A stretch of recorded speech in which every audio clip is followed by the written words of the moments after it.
Welcome, everyone. Um, and while you're coming in, we're being serenaded by a bird just outside Ed's home. Isn't that beautiful? So lovely. So while we're being serenaded, we'll move into 15 minutes of sitting. Thank you very much.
Will you join me, please, in saying the verse of the robe?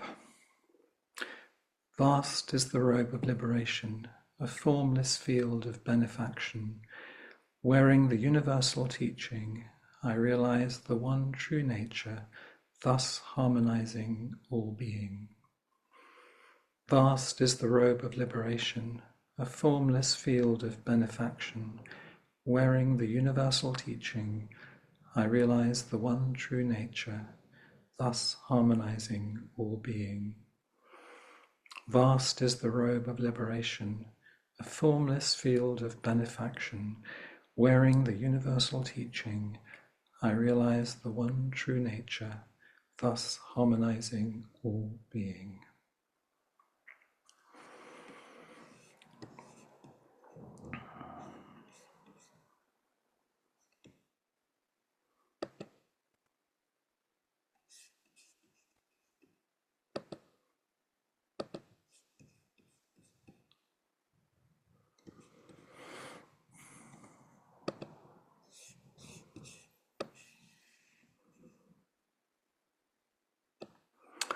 Welcome, everyone.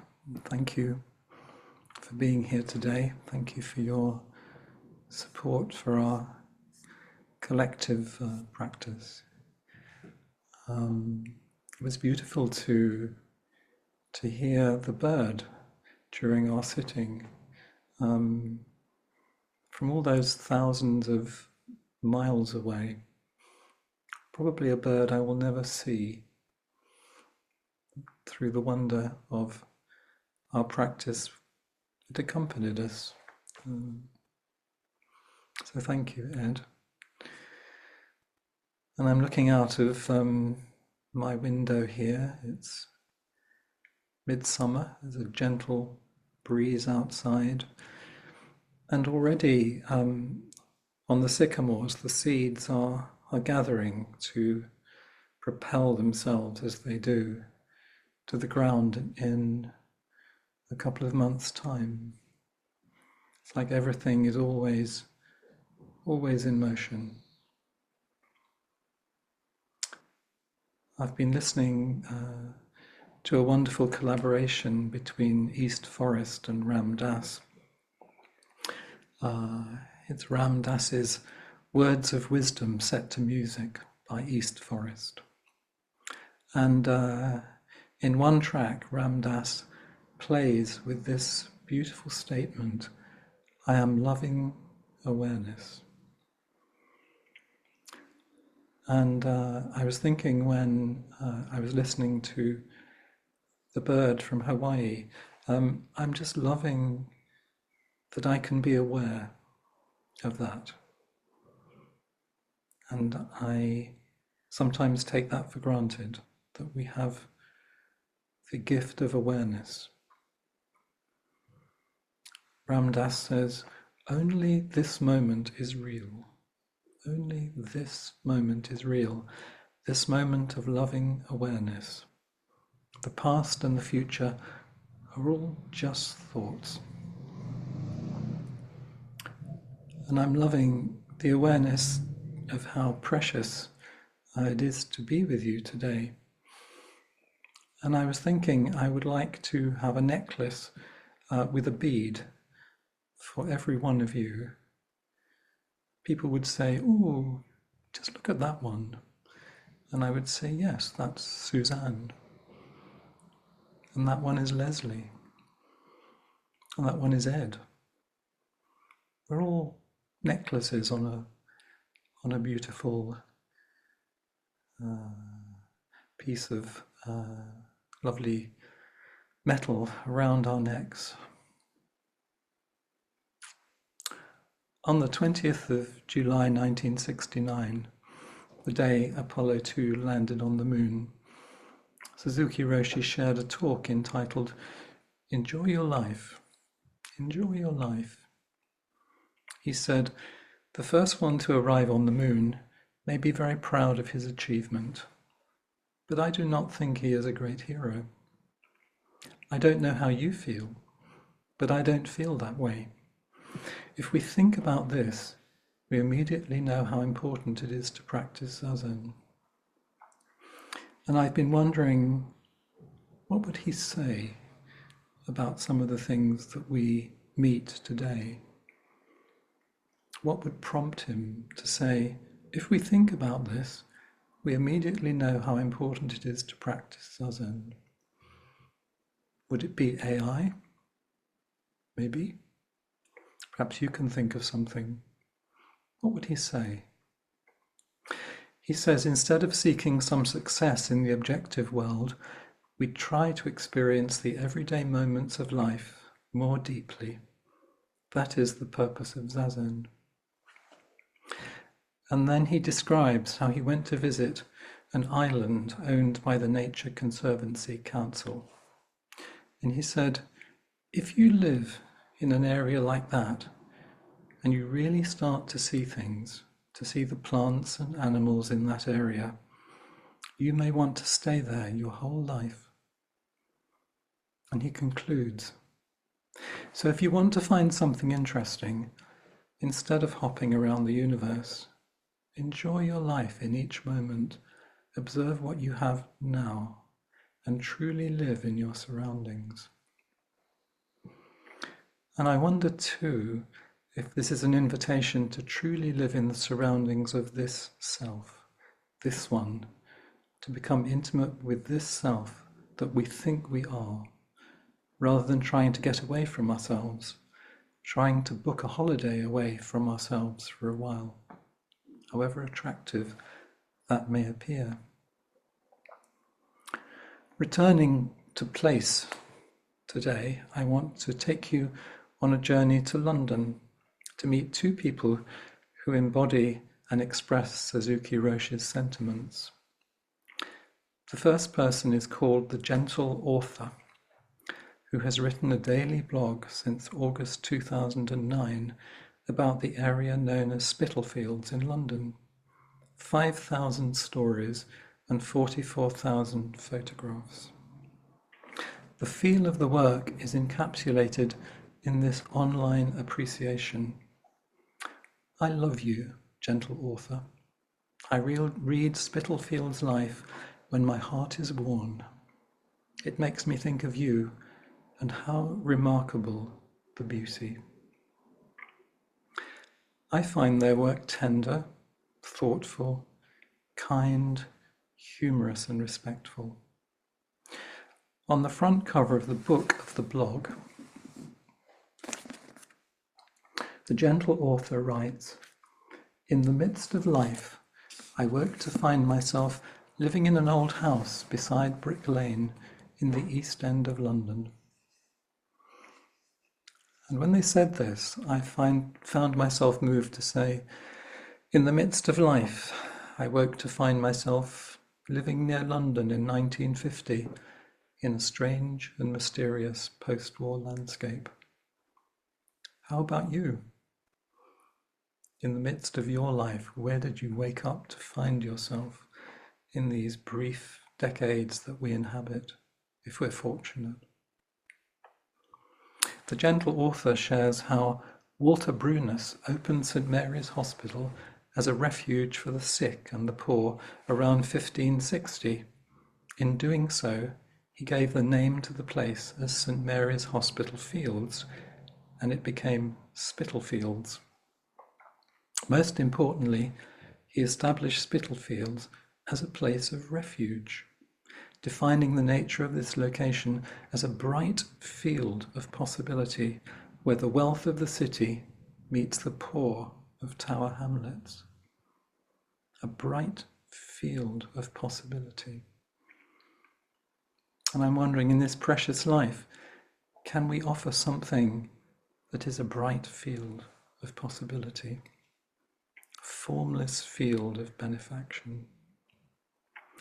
In the introduction to the book, which celebrates and explains the incredible richness and history of this small area of London, the gentle author writes, without all the individuals who have opened their hearts to me, these stories could not exist, and any success Spitalfield's life has won must be attributed to these qualities alone, while I personally must claim responsibility for the flaws as indicative of my own limitations. And they conclude, your loyal servant, the gentle author.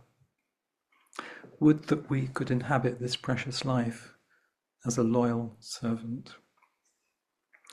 Here are some of the chapter titles of the people and places she's visited. Mavis Bullwinkle, Secretary. Robson Cesar, King of the Bottle Tops. Prince of England, Underground Dancer. Holmes and Watson, Spitalfields Piglets. Lenny Hamilton, Jewel Thief. And I'm going to read you openings of 3 of the chapters, just to give you a flavour of how they write. I was going to say she then. I have no idea who they are. Marge Henson, nursery nurse. On any school morning in Spitalfields, you may always rely upon spotting Marge Hewson between 8:30 and 9 o'clock, traversing the roads from Greater X Street to Chicksand Estate, trudging around in all weathers, ringing doorbells and collecting up her beloved charges until she has acquired a crocodile of as many as 20 small children, whom she ushers safely to Christ Church School in Brick Lane, where she has been a nursery nurse for 40 years. This chapter is entitled An Afternoon with Roa. I got a message to say that Roa, the street artist responsible for the squirrel in Redchurch Street and the crane on Brick Lane, was painting a wall at the back of the foundry in Old Street, so I raced over, only to discover an empty car park with a lone security guard sitting in a car. I expected him to ask me to leave, but when I inquired about Roa, he told me with some excitement that the artist was expected at any moment. And this is called Mr. Pussy in summer. There's also a chapter, Mr. Pussy in winter. Those of you who are luxuriating in the warmth of summer, spare a thought for my cat, Mr. Pussy, who has a fur coat surgically attached and spends his languorous days stretched out on the floor in a heat-induced stupor. As the sun reaches its zenith, his activity declines and he seeks the deep shadow, the cooling breeze and the bare wooden floor to stretch out and fall into a deep trance that can transport him far away to the loss of his physical being. The second person I want to introduce you today is Tim, the London walker.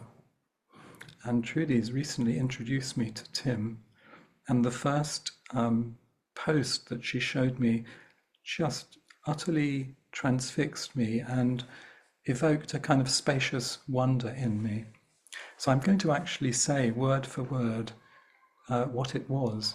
But if you can imagine trickling water as you hear this, this is what he said. I thought I would take you to a piece of public art which is really, really remarkable.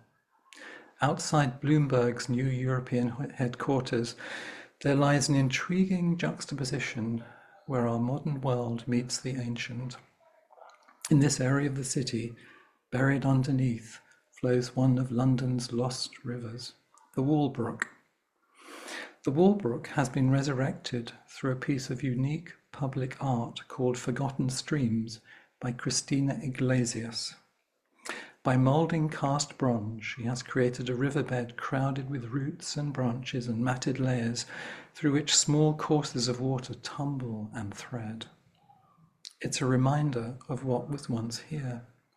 So this is an evocation, a recalling of the place's wild, organic past.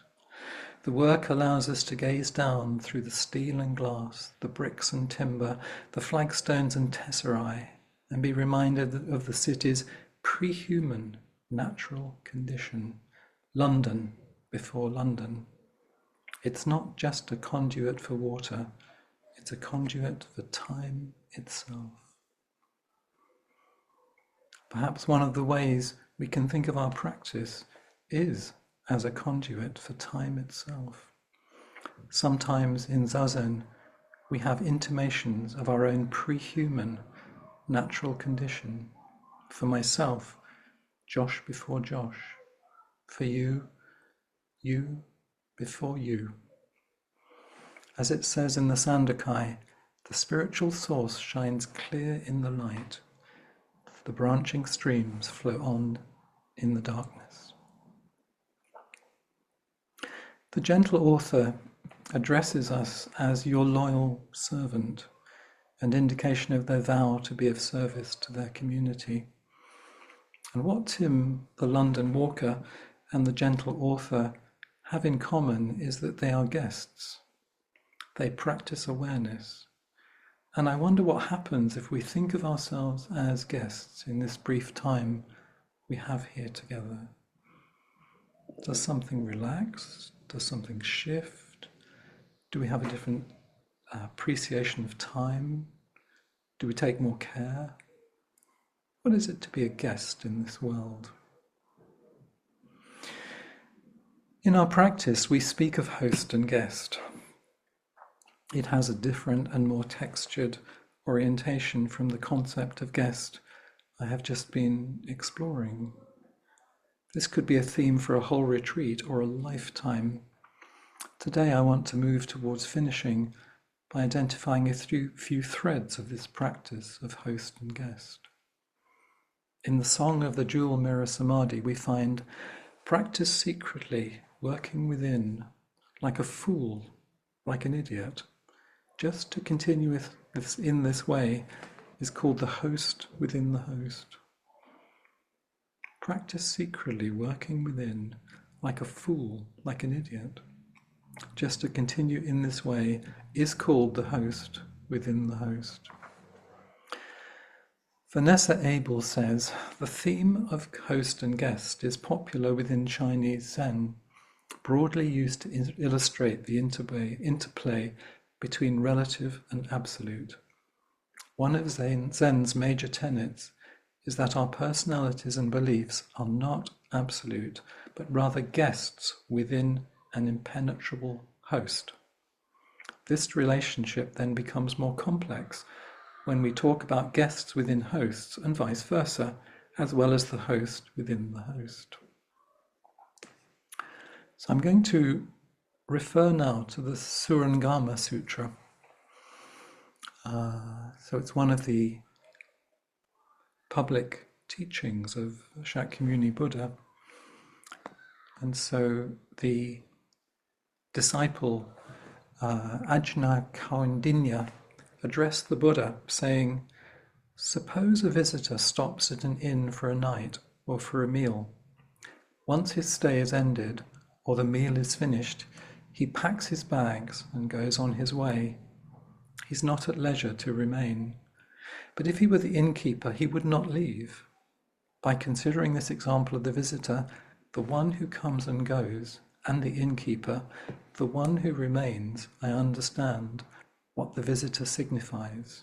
He represents transience. Again, suppose the morning skies have cleared after a rain, then a beam of pure light from the rising sun may shine through a crack in the door to reveal some motes of dust obscuring the air. The dust moves, but the air is still. Thus, by consideration of this example, the dust, which as it moves obscures the air, and the air, which itself remains still, I understand what the dust may signify. It represents motion. The Buddha said, so it is. When the sun has just come up, early on a clear, fresh morning, a morning after rain, the sun shines through a crack in the door, or perhaps a crack in the wall, and displays the fine bits of dust bobbing up and down in space, moving all around in the sunshine. If the sun doesn't shine in the crack, you can't see the dust, although there is actually a lot of dust everywhere. But while the dust moves, bobbing up and down, space is still. It doesn't move. The ability to see the dust in the light that pours through the crack expresses the unmoving stillness of your essential nature. The ability to see the dust in the light that pours through the crack expresses the unmoving stillness of your essential nature. And a final quote. Larry Rosenberg said, the ancient Chinese used the image of the host to describe the observing, stable meditator. Many guests visit the host. Some are invited and they tend to be kind, charming, and a pleasure to entertain. Others are not invited. They are drunk, unruly, and eat all the food, or they stand around staring into space. If you become so absorbed in the behaviors of your guests that you forget you're in charge, you are no longer the host. Can you stay awake in the face of all the diverse visitors who come and go? This is your practice when you sit, to be the host, to be awareness itself. So just returning to the beginning when we heard that beautiful bird song, can we just love awareness? Can we love the fact that we can be aware and to hold that awareness of everything that moves inside us and everything that we are invited to meet? Are we guest or host or both? Thank you very much.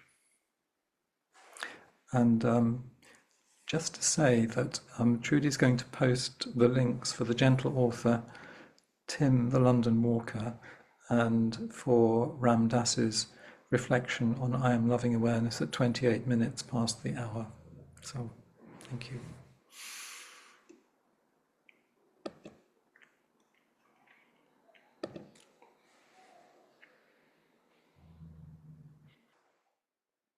Hi, Joel. Hi, Josh. Good to see you. Good to see you. And thank you for this very beautiful introduction to this time together. Um, I, I just took a long car drive from New Mexico to Central Texas. And on the way, I was listening to um, a book by Henry Shukman in with his lovely Oxford English accent, reading his own book. And it's The Four Inns of Happiness, or I can't even tell you what the name of it exactly, but there's uh, a long arc to his narration describing. You probably know this book well. I'm curious. Do you know him as a Yeah, person? I've seen an interview with him, I think with the poet David White, Ah, but I've not read anything or had any further, contact with him. ah. Well, I'm very much enjoying the book. As I say, there's a long arc in the book in which it, I've been thinking about it ever since it kind of came to me. My wife was asleep on the seat next to me as we were going through long stretches of West Texas. But um, he says essentially that it may be necessary for us to be the confused guests. And I'm thinking now also of the Guest House poem by Rumi. The troubled thoughts, the malice, all of that. Mm, But that we may need to pass through that state so that we can finally realize what it really means to be the host, to really meet our essential nature, mm, and that we have to fully acknowledge everything else to be able to have that meeting, mm, which I think is an amazing thought. Um, and so that has a wonderful resonance with what you're pointing to mm, today. mm. I just wanted to Yeah, say, and I really appreciate what you're describing because I think it's important to have lots of experience of different things in order to move with them and indeed, I left out the most important thing of what he said. You have to pass through these states to have this meeting and to embody all of them with love as yes, well. yes, To love yourself and to love the world fully mm, is the final state, I would say, that lines up with what you were describing as being the host. But that unless you can stop fighting and mm, pushing back against these aspects of your life, but acknowledge them in a loving way, mm. you're Abs- not You're not ready to be the host. No, I think what you're pointing to for me is the host is a training, and Ah, it's something that you learn through experience, probably, and also maybe I think what you're describing is often things will be tricky, but I suppose it depends how we respond to trickiness and difficulty in mm, whatever we face. In terms of what we experience with people, but also within ourselves. It's mm, um, how we how we uh, care for them and cherish them, I guess. mm. Um, is that kind of what you're pointing to, do you think, Joel? I hope so. I hope so. Hmm. That's a beautiful way to put it, and it gives me more to think of. Thank you. Yes, yes. Well, thank you, and that's really helped me think about, the difficulties of being the host. Just as when you host a party, you never quite know how it's going to go, do you? Mhm. It or host anything. Well, and as Rumi says, maybe they're going to steal all your furniture, Yes, thing like that. yeah, But how's the line? It's they may be just emptying the place out for something better to come, yes, yeah. which is, that's a hard lesson to Mm, mm. face. It's nice to meet you again, and I really appreciate how you've been holding inquiry in recent weeks. So Oh, thank you. Thank thank you. you for that. Yeah. Thank you. And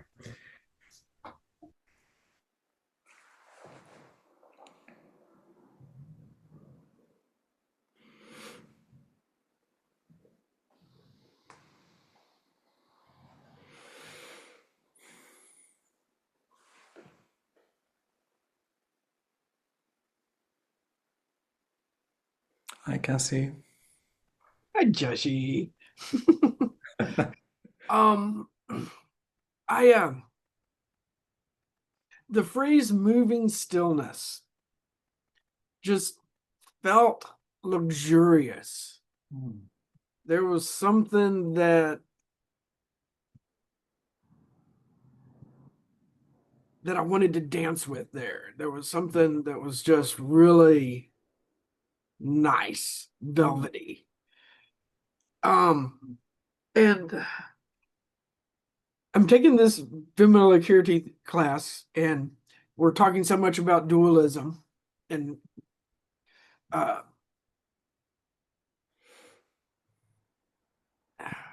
ideas of good and evil and ideas of right and wrong, and that landed with me, of moving and stillness landed with me in that two ideas or one idea.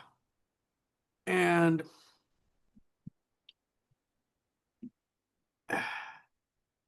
so I'm probably not keeping my line of thought here. I'm kind of jumping around here. right. But also the idea of vow vow and Mm, offering. mm, And if offering isn't born in compassion, then it's something that can be depleted. yeah. And that that then what somebody could get used up. Oh, But if that internal orientation, there is, I feel like there is an internal orientation that cannot be depleted, yeah. And and that I don't know it.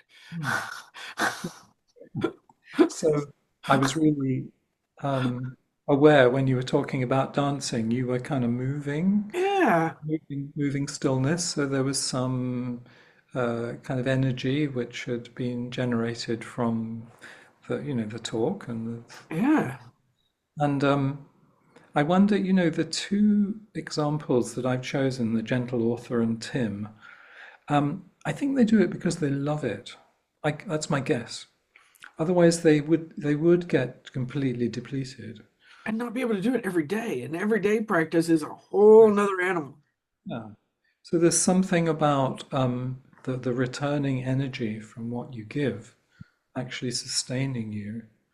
Um, and there was something about, then you won't get depleted by, Because it's an engagement, not a giving. yes, Like a giving has something has to go away. If I give it to you, I've had something and now I don't. yes. But the other thing is an engagement. Yeah. But there's a circularity about it in my mind. It comes back. The gentle author goes and visits people. They write beautiful things.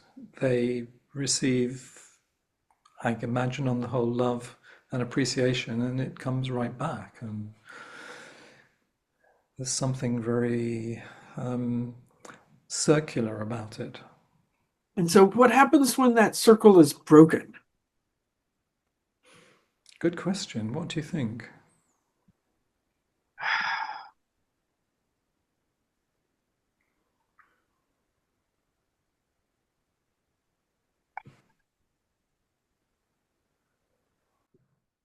Like the first thing that comes up is grief. Like when love that has no place to go. It used to have a destination and now it doesn't, and so we call it grief. Uh and so if it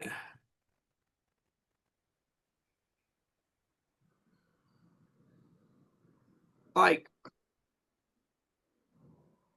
you host a sitting group and nobody comes, Hmm. that you're still hosting a sitting group, Hmm. but there's something I can see.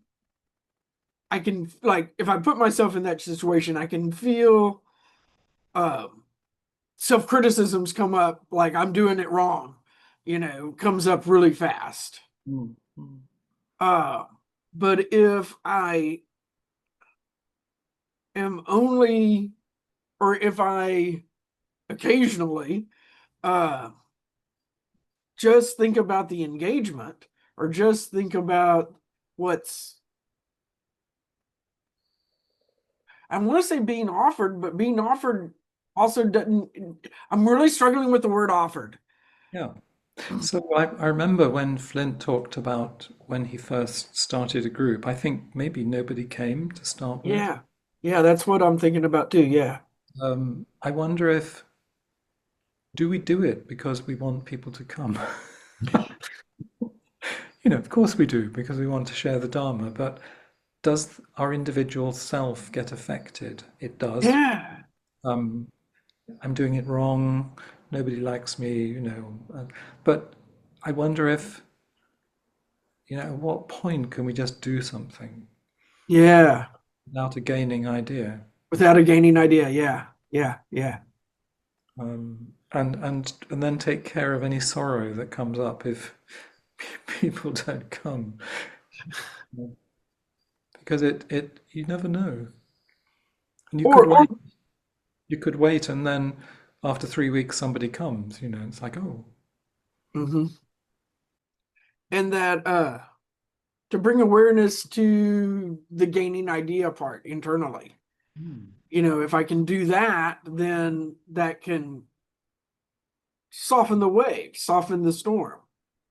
yeah. I remember Flint when we first started just this, and I had this sort of idea that we should have people coming, and he said, well, they'll come. Some might stay, some will go. He said, don't concern yourself with the comings and goings. Just offer. And that was really helpful to the part of me that wanted to succeed. Um, and we need companions so that we can say these sorts of things to each other and go, it's okay, we're doing our best. We offer it, the Dharma as sincerely as we can, and then whatever happens, happens. It's all okay. I think that's it's important to keep checking in with each other, about what's arising. Yeah. Um, and I love the way that the moving stillness, because stillness isn't kind of like this static kind of, it's this dynamic, in my experience, Hmm. experience of what is coming towards us, and what is it to not move within movement. Hmm. You know, Yeah. Yeah. Yeah. Yeah. All right. Thanks, yeah, Josh. there's a few things for us to think about. Yeah. Hmm. Play Thank with you, it. Cassie. Thank you. Thanks, Cassie. I see Becky has her hand up. One second here. And that spotlight. And if you'd unmute yourself, Becky. One more time, you're still muted. One more go. There you go. Hey, see you. Josh, this is so wonderful. It's a whole bunch of things that have been coming together for me over this last while. Mm. And just a little thing filling in what that is that I 3.5 years ago I moved to assisted living here when my cancer and other factors going on in terms of my health were such that I couldn't take care of myself completely. Yeah. And Sheila Fling, who was with Apamata for a period of time, had just moved to assisted living, some like in San Marcos. And so it was hearing her talk about how rich it was to be there in terms of sharing some of the things in our practice that are helpful to other people. And that in doing that, I mean, it's, in my place, there are 60 people living here, and all of us are suffering in one kind of a way or another, Yeah. or in many ways. And it's very rich. And it wasn't until I was with Appamada that I even understood that my problem has been that I've been a bodhisattva before having the practice. It's in me. It is who I am.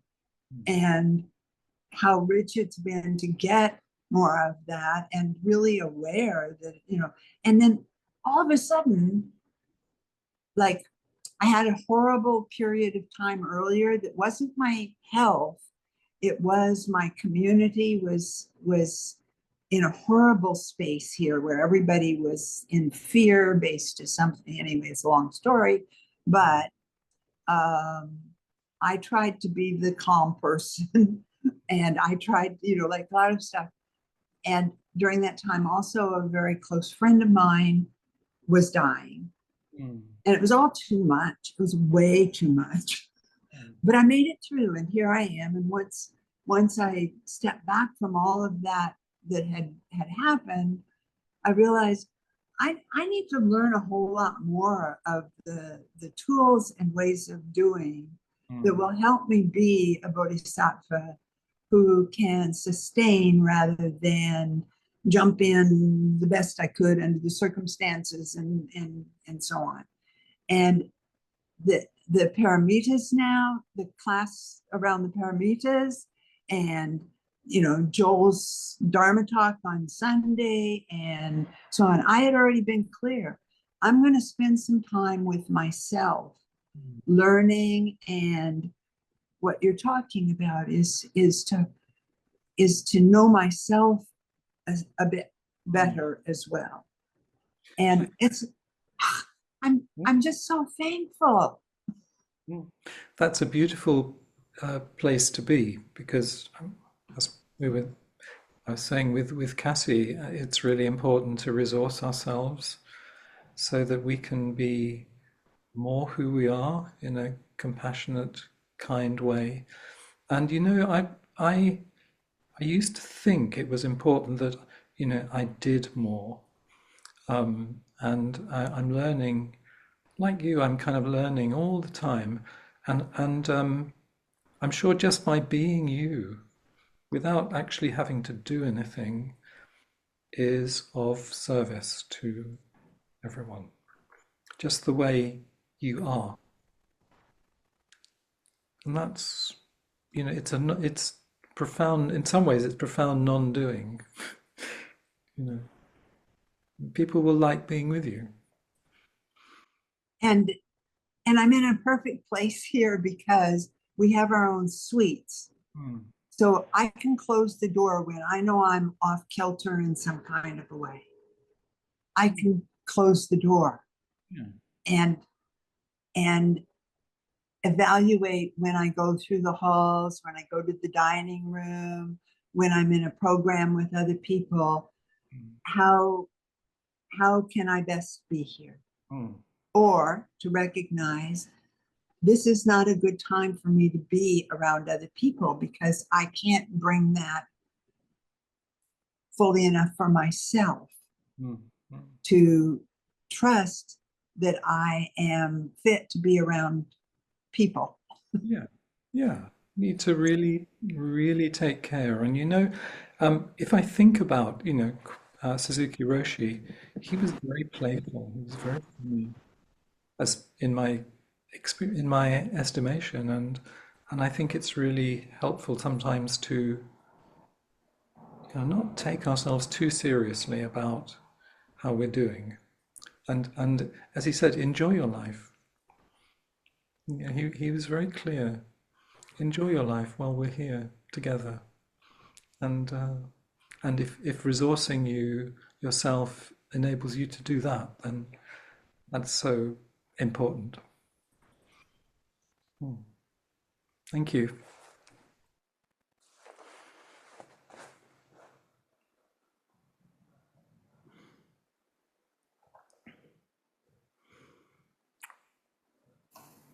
Oh, Rosemary. hi, just one second. I kind of lost the picture. Ah, hi. Hi, Hey. Josh. I will try and put this question together. So you talked about, I love this about loving awareness. Hmm. So when you are aware of something that could be better, maybe, in yourself, how do you love the awareness of that? Well, it's something about being grateful that you know that something is off. It's not like you're loving awareness because everything's great. It's loving awareness because I can be aware. And then we have something to be with Yeah. um, and to appreciate. So it's almost like we forget that we have this ability just to be aware of what's going on. And a lot of it isn't very, quite it's not great. But from what I was sharing earlier, there are ways that we can minimize our suffering and the suffering of others. Yeah. Well, I have a little example. So I'm walking with a partner now, and yesterday and today both, we were chatting, and this deer comes kind of out of nowhere, and she notices, and I'm so focused on the conversation that I was so pleased, that she noticed, but I was aware that I wasn't aware. And it happened again today. Same, looks like same deer, similar place. But anyway, so yeah, I think that's a really good practice to just, I get a little insular in my thinking and in my connection with my walking partner, and I may not be, noticing. Yeah, and that's really good to be noticing you're not noticing. Exactly. And to conclude, watch out for the deer. Exactly. Take That's care, right. take care with those deers. That's Thank right. you. Thank you so much, Josh. So will you join with me saying the 4 practice principles, please? Caught in the self-centered dream, only suffering, holding to self-centered thoughts, exactly the dream. Each moment, life as it is, the only teacher, being just this moment, compassion's way. Caught in the self-centered dream, only suffering, holding to self-centered thoughts, exactly the dream. Each moment, life as it is, the only teacher, being just this moment, compassion's way. Caught in the self-centered dream, only suffering, holding to self-centered thoughts, exactly the dream. Each moment, life as it is, the only teacher, being just this moment, compassion's way. Thank you so much, everybody, for being here, for all your support, and I look forward to seeing you soon. A particular thanks to Ed for holding the space today for us. Thank you, Ed. Thank you, Josh. Marvelous. Very much appreciated everything that came. And I just want to remind everybody that Appamada's programs, facilities are maintained by your generous contributions. And you can also contribute to our teachers individually at appamada.org/contribute. And if you'd like to hang around for another 28 minutes, please just stay where you are, pop yourself in gallery view, and we will be here. So appreciate you very much, and thank you again, Josh.